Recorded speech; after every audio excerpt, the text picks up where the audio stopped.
What is up, YouTube Boy, the franchise guy? Come at you again, starting this episode of pinch hitting. Pinch hitting? Seriously, you're pinch hitting Chance Bishop up 5-0 in the bottom of the 8th inning. But I think the real concern is here, our batteries are low. You cannot be hitting home runs with your batteries low, as you saw right there. Batteries low popped up. We hit a double. We don't hit doubles. We're Chance Bishop. Bishop hits bombs. Plain and simple. Yeah. Bottom of the 6th now. Game was out of reach right there until Chance Bishop had other things. It's a home run right here. Ties this game up, bottom of the 6th. That pitcher is not a happy camper right there. Look at that. Just a home run off the left here. His 33rd of the season. Because Chance Bishop, yeah, just rakes. R-A-K-E-S, rakes. Do I know why Chance Bishop rakes so much? Could not tell you to save my life. All I know is he just does. He does. Teammates out here super pumped about Reese Hoskins right there. Oh boy, doesn't Chance Bishop love him some Reese Hoskins? Best buds Chance Bishop and Reese Hoskins was. In between last episodes, the two men have been seen cruising down Philly streets the same way Jeff Carter and Mike Richards used to do when they were with the Flyers. But, finally getting a start right here. About time, bottom of the first, down 2-0 already. Bishop gonna line one up in the center field. They're batting third for some reason. Usually they bat like fourth. Bottom of the third now. Oh boy, we're down 5-0 right now. Gonna ground this ball out to second baseman. But it's Scooter Jeanette right there still. I mean, that's some of the stuff's a little wonky based off of, I don't know, where players move in the off seasons. But hey guys, you scored a run finally. Bottom of the 5th. Bishop gonna almost get one up the middle. Gonna be safe at second and safe at first right there. We do get the base hit. Thank you, shortstop. Top of the 6th right now for Bishop. It's gonna be a little dribbler. He's gonna barehand it and he's going to botch it right there. Cannot pick it up, unfortunately. Hey, it happens. Don't worry about it. You know what also happens? You take a pitch off your foot and no one's there to cover first base, and Chance Bishop outruns Joey Votto right there. It's just they hit a home run, but close enough. Bases juiced right now. Bottom of the 8th. One looking for a grand slam, but Bishop going to hit a single right there. 2 runs will score. I mean, it's a 3-1 lead now for those Reds. But getting to the next game, we got a ball spatter right here against Zach Davies, I believe. That's who this pitcher is. He's also a little cross-side right there.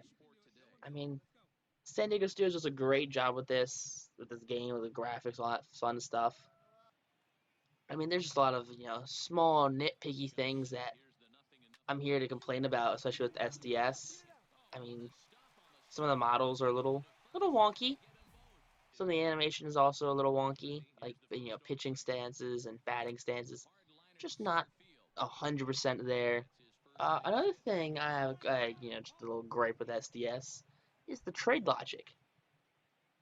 Yeah, the trade logic of this game is, absurd. The Phillies, I think I've watched 3 or 4 different franchise modes by different people where the Phillies trade away Reese Hoskins. They trade away their 8 potential first baseman, power hitting first baseman, who's young too. He's 26 years old when you start this game off? So, I mean, he's not a spring chicken. He's not like 22 years old. He's not like, but he's still young. You can build around that right there. But I don't know. They always seem to trade him off. I saw one trade him to the Rays, another one trade him to the Indians. I forget where the other 2 went, but it was just not nice. Like, I don't understand why the Phillies would do such a thing. and then when they come this road to show right here, hey, we have Scott Kingery, who's a second baseman as a secondary position. But hey, we traded for Adam Frazier though to play second base, and me not thinking about for him to change Scott Kingery's position before I started this up to second base, pick third base, and now Scott Kingery is stuck behind me and he can't play because of me. So does that mean I have to move my position because Scott Kingery over here wants to sit there and play third base? Do I gotta move over to second base? Do I have to move over to shortstop maybe? I mean, probably not shortstop because Gene Segura is there, but second base maybe. I might consider a move to second base just to get Adam Frazier out of the lineup. Who knows? Who even knows? But Chance Bishop right there, just not having a great day fielding stuff. Look at that, another misplay in the field. Hey, Rip, 13-4 now, so I guess that little misplay only cost us 2 runs. So not the worst deal. Bishop's gonna get a hold of this one, send this one to deep center field, and it's gonna be caught by Lorenzo Cain.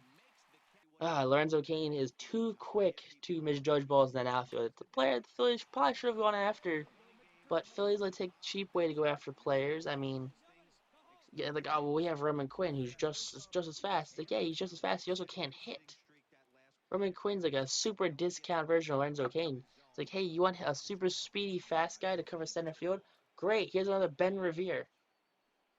You know, Ben Revere was a god awful fielder. Problem is, I guess, the one saving grace about Ben Revere is he could fly. Ben Revere is one of the fastest players in MLB history right there. And that's probably what kept him around for so long because he could not hit. He was like a 220 career hitter. And I was like, oh, he's gonna use his speed. He's gonna start, legging out these infield singles. He's gonna start legging out these. He's gonna start doing this, this, and that. He's gonna be a slap hitter and just like Ichiro and bat 300 and did not come to fruition. Not one bit of it came to fruition.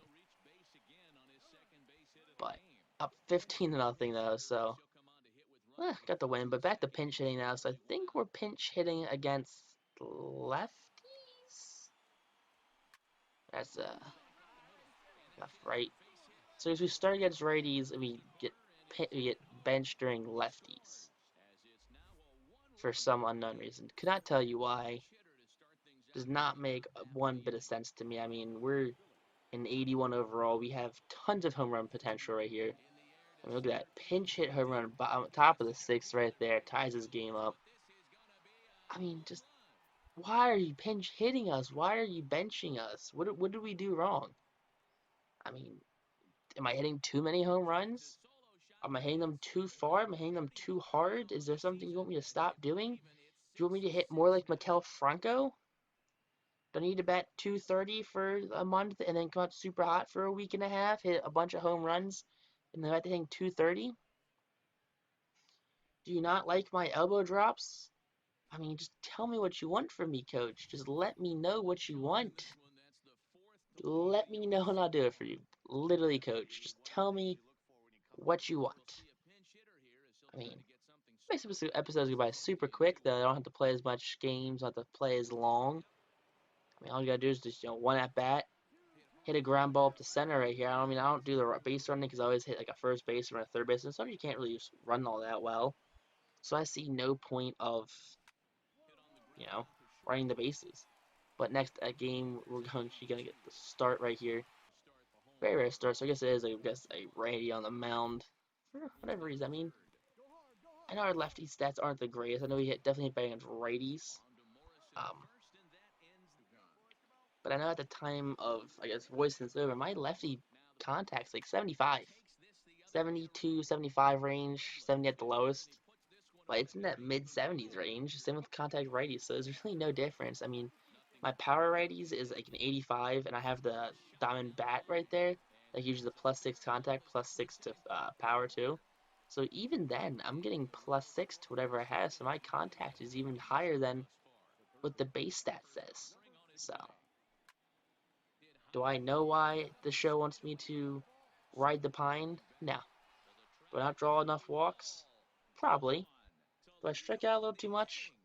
That's also probably too. Would not be against any of those reasons for why Chance Bishop is being, relegated to riding the pine opposed to starting third base like he should. I mean, I highly doubt Maikel Franco can hit, lefties that much better than I can. But what do I know? Am I the AI GM in this game? Absolutely not. Because if I was the AI GM in this game would run perfectly. Perfectly. Just go back to those trades I'm talking about. You know? I mean, you just wouldn't have dumb trades. You wouldn't have players being traded who just got signed. You wouldn't have, the Cubs. Here's my favorite one. This is in Toogies. I believe this is Toogies. Well, you have Anthony Rizzo gets traded from the Cubs to like the Indians one off season. Next off season Anthony Rizzo gets traded from the Indians to the Yankees, and then from the Yankees to the Cubs, or if Cubs Indians and Yankees Indians. But he ended up getting traded away from the Cubs back to the Cubs within the season, and then within that same off season, Chance Bishop got not Chance Bishop, Anthony Rizzo got traded away again, ended up on the Rockies after he got traded back to Chicago. I mean, you can't even write that. Like, that doesn't make any sense right there, that kind of trade logic. I mean, can you kind of control it during franchise mode? Yeah, you can. All you gotta do is turn the slider down. But do I think it's a little broken a lot of the times? Yeah, I mean, sometimes there's players who are definitely too highly overall rated, especially trade value wise, just because their potentials. It's like Tyler Austin has a ton of trade value just because he's an A potential. I mean, he's he's garbage. He's hot garbage. Like, he will not start on any team. But because he has that A potential, guess what? He has a lot of trade value. I mean, that's why it's so much easier to go for Luke Voit, the starting first baseman for the Yankees, who can hit easily 40 home runs if he tried. With his arms of his. Have you ever seen Luke Voigt's arms?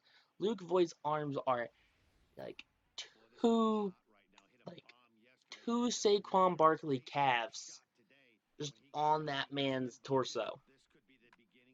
If you've seen Saquon Barkley's calves, just imagine those on some dude's torso. But yeah, now if Luke Voigt can be traded easier than Tyler Austin can, I feel there's a real problem there. But what do I know? I'm not a multi-billion-dollar corporation. I don't work exclusively at PlayStation to make sure my game is totally flawless. I mean, if it would be more flawless, it'd be greatly appreciated, opposed to less flawless, if that made any sense whatsoever. But we're just doing our absolute best. We're coming out to a nice 6-0 lead. Bottom, top of the fifth. I keep doing that sometimes. I just assume I'm always playing at home, but top of the fifth right here.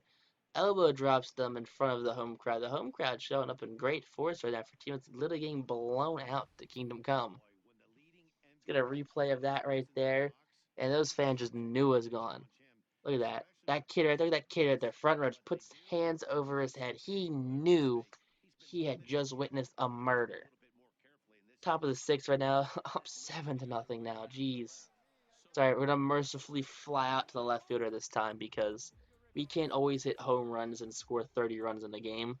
But this game only scored 9 though. It's a little better, a little more convenient for the fans, the audiences to relate, I guess. Who knows?